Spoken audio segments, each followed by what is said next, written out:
गुळाच्या खुसखुशीत कापण्या करण्यासाठी आपण इथं घेतलेलं आहे 2 वाटी गव्हाचं पीठ घेतलेलं आहे चाळून. त्यासोबत घ्यायचं आहे अर्धी वाटी बेसनचं पीठ. सर्व मिक्स करून घ्यायचं. 2 माप कढईमध्ये तेल गरम करायला ठेवायचं आणि कडकडीत तेल पिठामध्ये मिक्स करून घ्यायचं आणि पीठ छान असं चोळून घ्यायचं. सोबत टाकायचं थोडंसं मीठ आणि अर्धा चमचा सुंठ बडीशोपची पावडर टाकायची. गुळाचा पाक तयार करायचा आणि गुळाचा पाक तयार केल्यानंतर थोडं थोडं पाणी घालून पीठ छान घट्ट मळून घ्यायचं आणि अशा पद्धतीने लाटून घ्यायचं आणि शंकरपाळी करतो त्या आकाराच्या आपल्याला इथं कापण्या तयार करायच्या आहेत. लहान मोठ्या साईजच्या तुम्ही तुमच्या आवडीप्रमाणे बनवा. अशा पद्धतीने आपण कापण्या कट करून घेतलेल्या आहेत.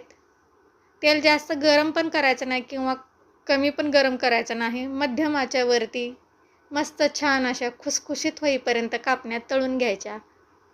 आपल्या कापण्या इथं छान असं मस्त तळलेल्या आहेत. व्हिडिओ आवडल्यास लाईक करा, चॅनलला सबस्क्राईब करा, बनवून बघा. धन्यवाद.